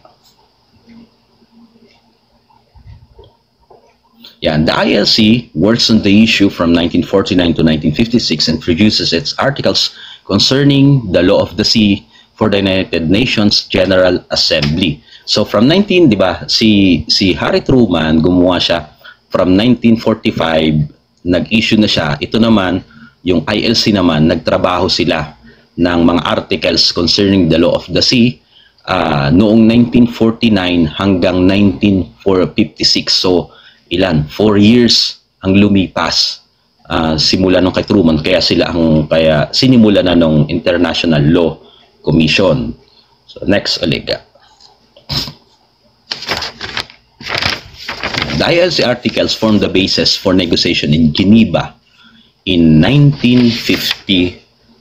So after 2 years pa nung matapos nila noong 1956, noong 1958 sila dun sa Geneva. Yan. So, ILC articles formed the basis for negotiation in Geneva in 1958, the first United Nations Conference on the Law of the Sea. Yan. So meron ng conference, yun na yung tinatawag po na UNCLOS 1. Then next, mga. Yan. 4 conventions are produced on. So dun sa UNCLOS 1, ito po yung mga napag-usapan doon. The territorial sea and the contiguous zone, the high seas, the fishing on conservation of the living resources of the high seas, the continental shelf. So yun pa rin, same topic pa rin doon ang napag-usapan. Yung territorial sea, contiguous zone, as well as the optional protocol concerning the compulsory settlement dispute. Yan. Pumapasok po uli yung tinatawag na compulsory settlement of dispute.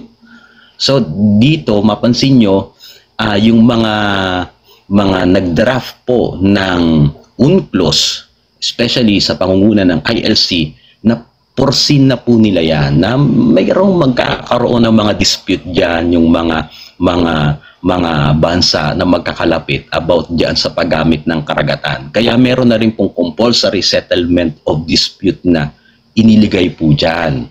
So, sa mga susunod natin na pagtalakay, malalaman po natin, tama ba yung ginawa natin, tama ba yung arbitral ruling, di po ba? Di ba? So, next ga. So, one key issue goes unresolved, the width of the territorial sea. However, the contiguous zone could not exceed 12 nautical miles.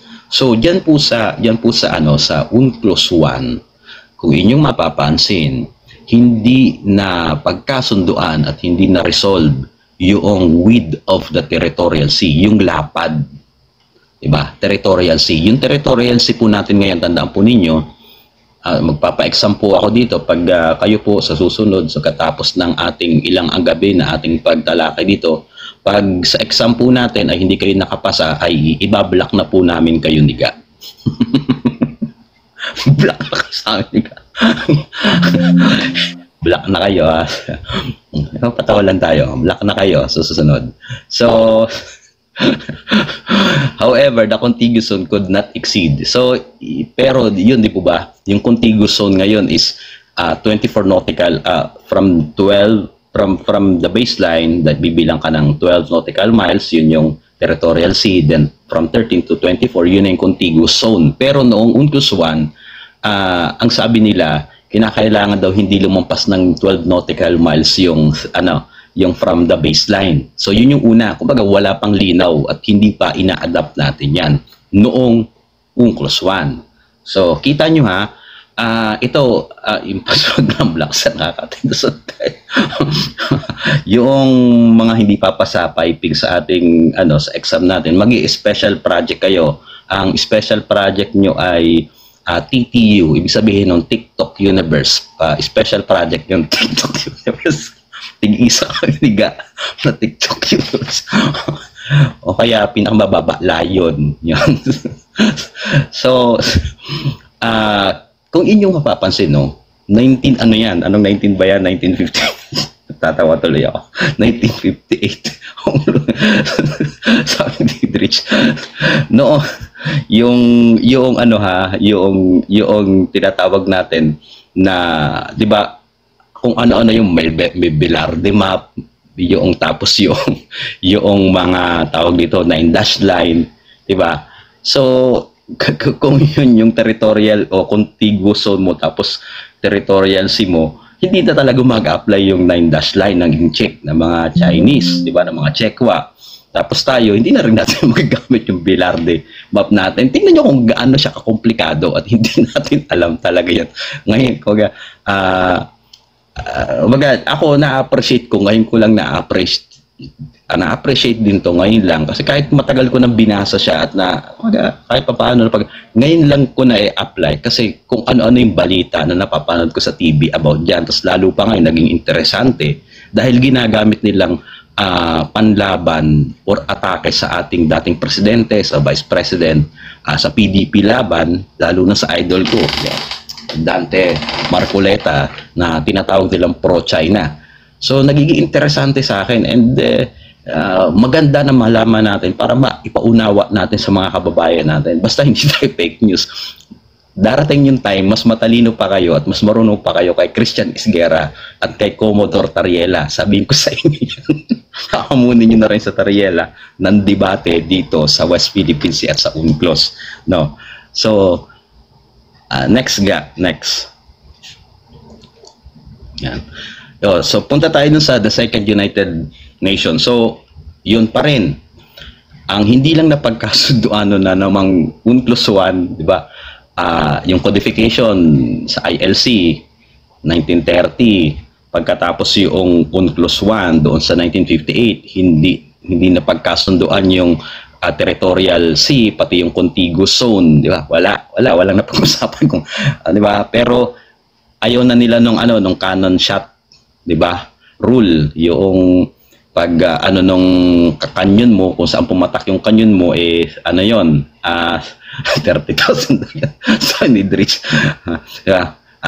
Yun ang teritoryo mo. So wala na yon. Sabi nga, lugi yung mga bansa na ang kanyon nila ay mga supot.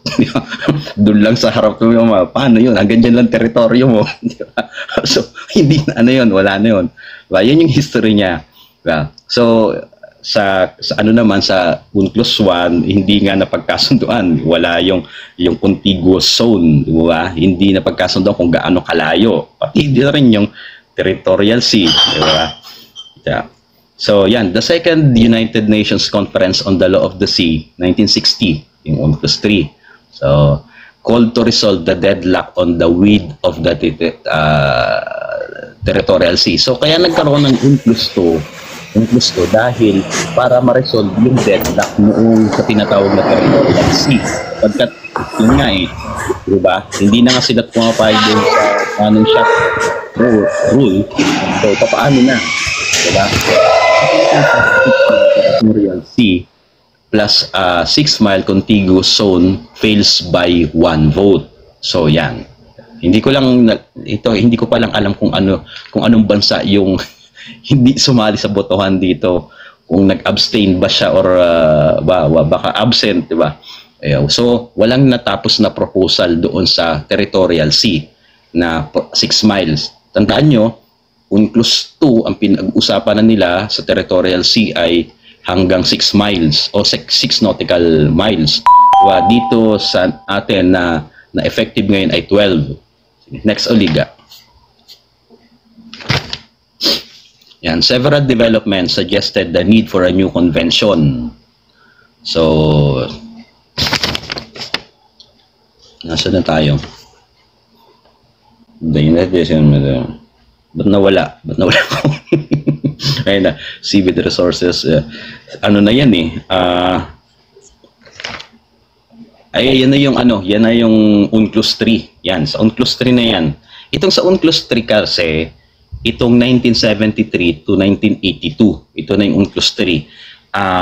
Mahaba po itong mula 1973, 1982, umabot ng 9 na taon yung usapan paano mabubuo yung UNCLOS 3 ng 1982 sapagkat several developments daw po ang kinakailangan na magkaroon uli ng kumbaga conference at magkaroon na uli ng tawag dito mabuo at magkaroon na ng settlement sa mga bansa na talaga namang nagkakaroon ng sigalot ukol dyan sa paggamit ng karagatan.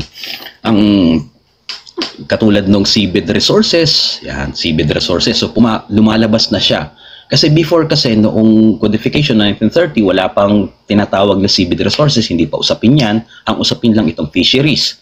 Ngayon kasi nagkakaroon ng usapin noong fisheries during that time dahil nagkaroon na ng mga commercial fishings, di po ba? Yung protection on marine environment sapagkat siyempre from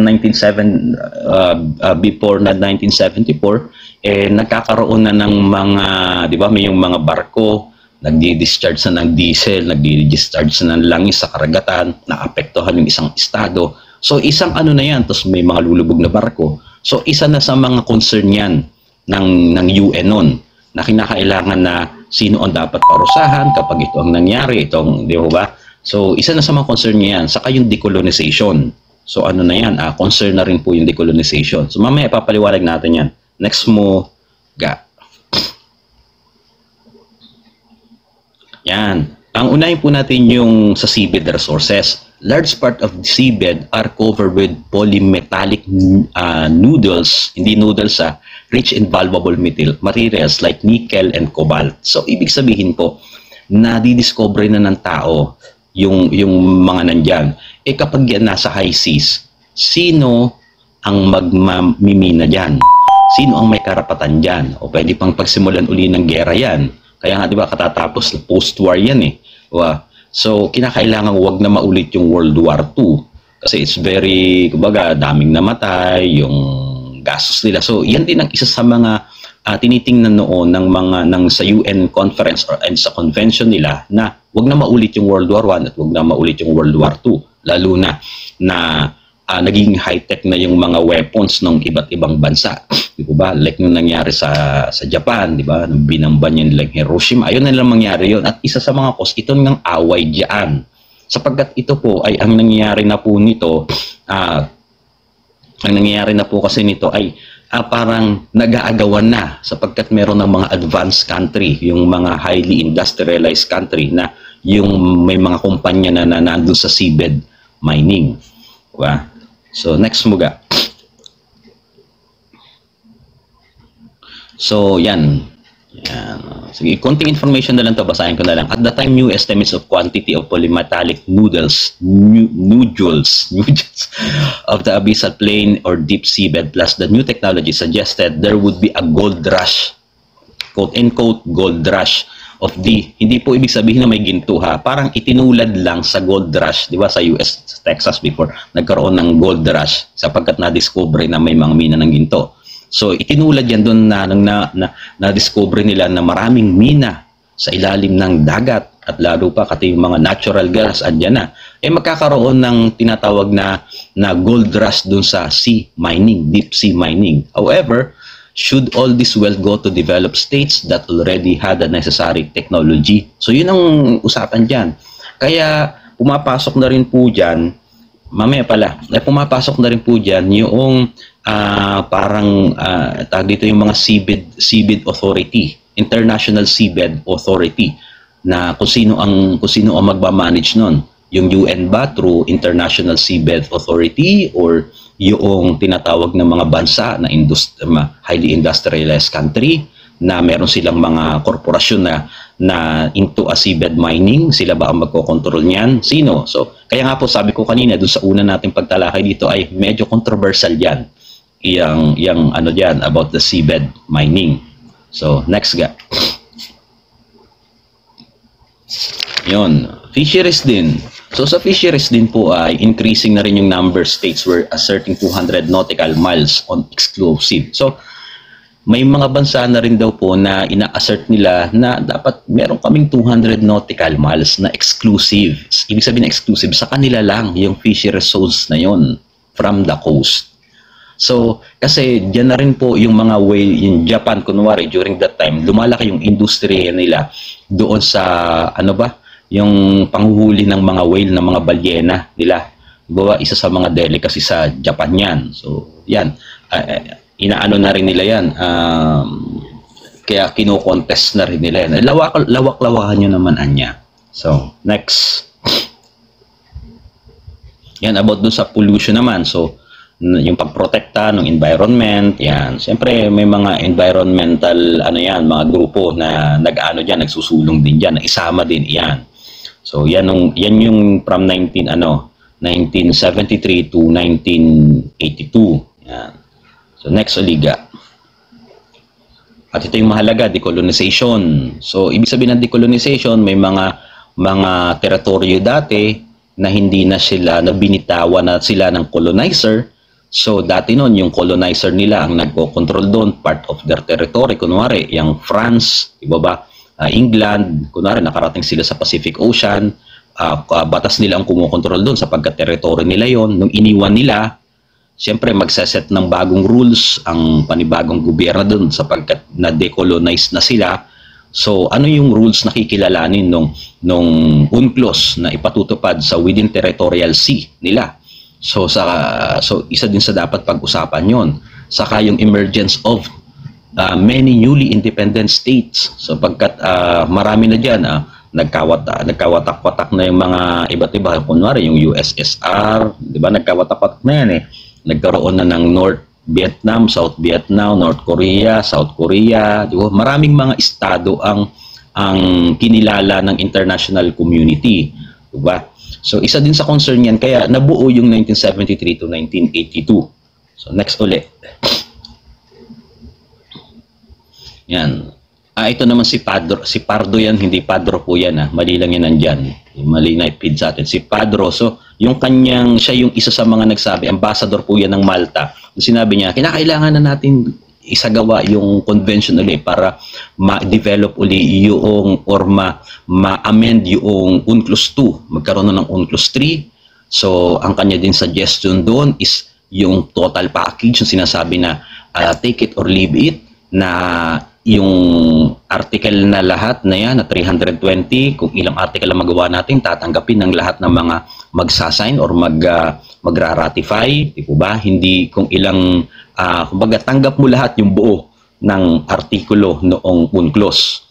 Ba, hindi yung, kumbaga, package deal. Ba? Parang yung batas natin na ipapairal natin sa lahat ng mamamayan. Yung batas na gagawin, yung UNCLOS 3, pag ni-ratify mo, lahat yun susundin mo. Yan. Sige, next Oliga.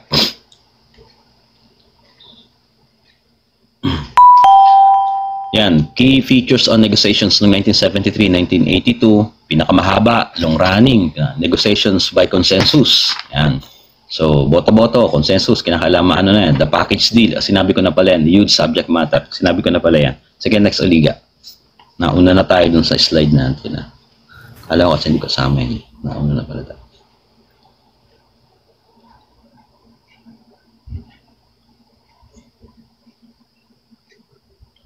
Ang mga mahirap na naman pala. So, yan. The scope and length of negotiations meant that much of the work had to proceed in committees. Many negotiations were advanced by groups representing particular interests. So, kung inyong ano po dyan, titingnan po nyo, yung last sentence natin, many of the negotiations were advanced by groups representing particular interests. So, wala kayong mababasa, walang, kumaga, kung inyong lalagumin at uunawain po yung ginawa noong 1973 hanggang 1982, ang naglabi po na karamihan dyan, hindi mga bansa, kundi ang sabi nga dito, negotiations were advanced by groups representing their particular interests. Sino yung mga grupo na yan na kanilang ina-advance yung kanilang particular interest nila? Yan yung mga seabed mining company, mga international seabed mining corporations. Sila po yan. Kaya nga sabi natin, mayroong controversial yan. Kanina dun sa pagsisimula natin, na bakit ito nasunod tong batas na ito, ba't ito nasunod? Dahil sa impluensya po uli ng mga malalakas na bansa na mayroong mga korporasyon na may interest sa seabed mining. Kaya sa tingin ko, yung pong sigalot dyan sa West Philippine Sea, kaya hindi mapondo-ponduhan para magkaroon ng linaw sa ating mga Pilipino, yung usapin ukol dyan, sa tingin ko, may ilang mga interesadong grupo or mga korporasyon na connected sa seabed mining ang talagang nag-i-interest dyan, na ayaw nila na magkasundo muna ang China at Pilipinas para masimulan ang exploration dyan. Dapat kasali sila. O ba? Dapat, kung matutuloy mo yan, meron kaming, sabi nga may makukurot kami dyan. O ba? Yun sa mga susunod natin na, yun ang ating tatalakayin po. So, next. The package deal meant was to be a convention. Sige, sunod na yan. Nabanggit ko na yan kanina aga. Yan. The entire convention, coupled with consensus decision-making, this meant that the entire convention was a finely balanced set of trade-offs between different interest groups. So, balance, para lang matuloy yung tinatawag na UNCLOS 3. Next ga. The result was a vast, seemingly comprehensive convention referred by the Ambassador Tomiko. Nalimutan ko kung anong bansa itong si Tomiko. Ang kilala ko kasi si Tonico. As a constitution of the oceans, for the ocean. Yan, nagkaroon na ng konstitusyon para sa karagatan, yun yung UNCLOS 3. However, the adoption of the final text was not adopted by consensus. The U.S. forced a vote. Why? So next ga. The U.S. and a number of other industrialized states had concern about the deep sea bed mining regime established under the UNCLOS. So, Sabi nga nila, may usapin dito sa seabed mining regime. Yon. Sapagkat yung malalaking seabed mining company nasa kanila nga. Kumbaga medyo talo tayo dun sa pinag-uusapan diyan sa UNCLOS. Kaya kumbaga hindi talaga ni-ratify ng US pati yung mga bansa na mayroong mga seabed mining corporation. Next, Oliga. The result was so-called Implementation Agreement of 1994. So, yun, na-implement ng 1994. It created a simplified ISA. Ano ba yung ISA? So, ito yung ISA, connected po yan doon sa seabed mining. Yung developed states would have greater influence and mining corporation would pay much lower royalties. This had this strange result through amending the deep seabed mining regime before UNCLOS came into force. Oh, ito pa, di ba? Kumbaga, medyo controversial to. Parang ang sabi, this had this strange result though of amending the deep seabed mining regime before parang meron na agad na amendment, hindi pa i-enforce yung yung UNCLOS. Ang usual daw na nagkaroon ng amendment is dun sa seabed mining. Next ga. Yan. UNCLOS is now important treaty governing the uses of oceans. However, despite the ISA amendment being designed to meet US objection, the US has still not ratified UNCLOS. So hanggang ngayon, hindi pa nira-ratify ng US ang UNCLOS. So, next ga. Nonetheless, the US accept much of the UNCLOS as binder. Yan. Tinatanggap ng US yung UNCLOS as a binding customary international law and is bound by 1958 Geneva Convention. Ba? Next ulit. Oh, yan. Screenshot nyo po. Yan yung mga babasahin. Pwede nyo basahin na mga libro na pinagkunan po natin o mga pinagsasabi po natin dito at pinagdadakdak natin dito. So, balik po tayo dun sa yung sa ISA, yung International Seabed Authority. So, kasi po ganito ang naging problema, hindi na isama na diyan hindi na isama diyan sa presentation. Yung po kasing International Seabed Authority, siya yung magre-regulate noon tinatawag na seabed mining. Kaya ang problema po ng US kasi hindi siya pumirma doon, hindi siya agree doon sa International Seabed Authority. Kasi yung mga developed country kasi ang para sa kanila, para ma-explore natin yan at hindi kami talo, dapat may minimum na kunwari, halimbawa, 50,000 dito, ano tawag dito? Dati akong yung sukat ng ng makukuha diyan, halimbawa hindi naman kilogram yan Kasi nalimutan ko na. Halimbawa, makukuha ka ng lupa, ano bang ginagamit sa lupa? Ano ginagamit? Comment nga kayo. Ano ginagamit sa lupa ng pang dead, hindi naman dead weight metric tons, yan, sugin ko, metric tons, cubic meters or metric tons. Metric tons pag buo-buo katulad ng bato, cubic meters katulad ng lupa, yun ang cubic meters. Ayaw ang mga bansa na developing country pa lang noon during that time, as ang gusto nila magkaroon po ng limitasyon at ma-guide sila at turuan sila ng technology. Ngayon, ang perception naman po ng mga highly industrialized country like the US ay parang kukunin mo sa amin ng libre yung aming technology, tapos parang nag-invest na yung mga malalaking company dito sa amin doon sa seabed mining na sa amin yung technology, itatransfer namin sa inyo, tapos lilimitahan mo kami, hindi namin makukuha yung ROI namin. Yun ang isa sa mga usapin during the UNCLOS 3. Kaya nga, sabi ko nga, nagbago pa po yung implementation noong UNCLOS 3, meron na kagad na amendment. Hindi pa na-implement na amendment na. Ang amendment po doon is magbabayad ng mababang royalty ngayon doon sa international, doon, kumbaga pag beyond the EEC na, halimbawa, beyond EEC, ibig sabihin wala nang may jurisdiction dyan, wala nang may sovereignty na yan, free for all na yan, ibig sabihin, yung mga advanced country ang pwedeng makapag-exploit doon sa minerals na nandun. So, ang mangyayari po dyan is, parang ang mangyayari is disadvantage sa ibang mga bansa. Pero doon sa mga developing country. Doon sa mga industrialized country naman po, hindi naman sila papayag na bibigyan sila ng limitasyon sapagkat nag-ano nga naman sila, nag-invest. So ang ginawa po nila, pina-amend nila bago ng 1994, pagkatapos po ng amendment noong 1994 is, ang nangyari po is, magbabayad na lang sila ng mababang royalty, tapos hindi sila masyadong mare-regulate ng ISA. Yan po yun, no? The result was so-called implementation. Yan po yung sinasabi. So, yung mga libro po, para hindi tayo masabi na fake news, yun yung babasahin yung libro. Meron naman yan sa, ewan ko kung meron ba naman yan sa ano.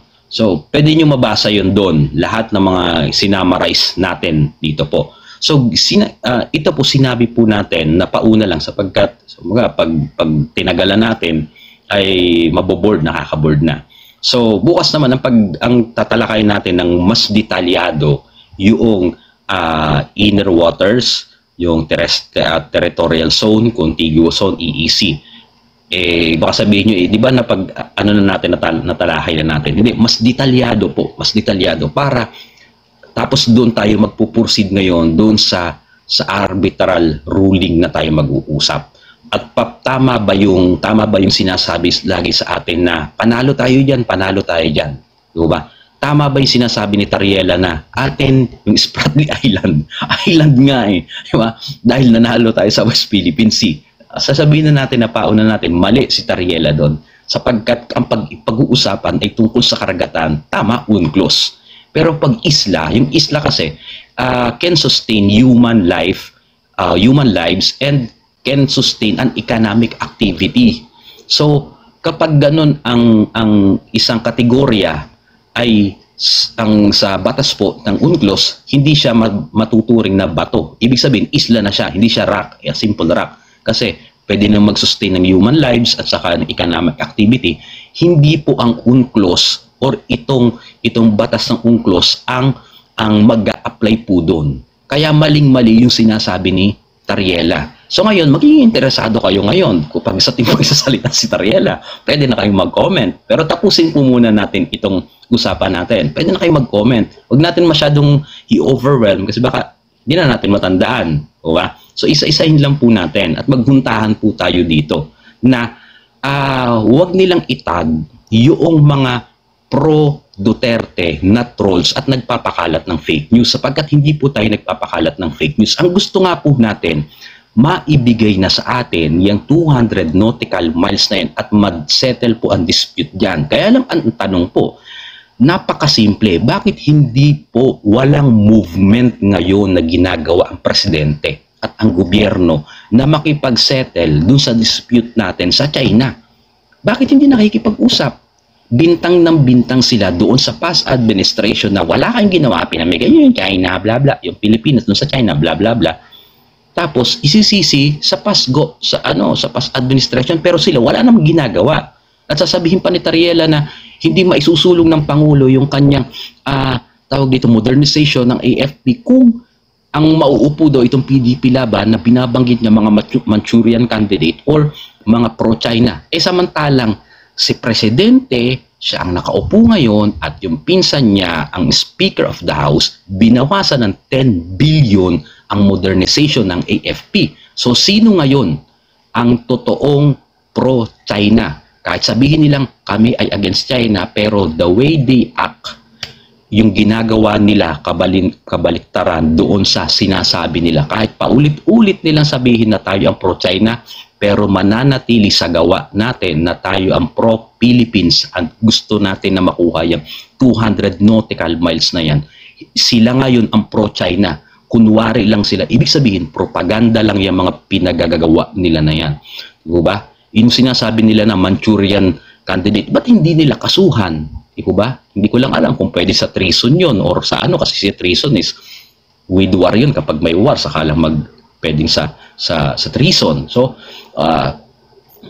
or espionage. Hindi ko alam kung may espionage ba doon, kung papasok. Ba't hindi nila kasuhan? Ibig sabihin, pag hindi nila kinakasuhan, alam na pala nila na itong sila Marcoleta ay agent ng China, pro-China. Ba't hindi nila kasuhan? Hindi nila kinakasuhan. Lagi natin sinasabi yung isang aligasyon na legal.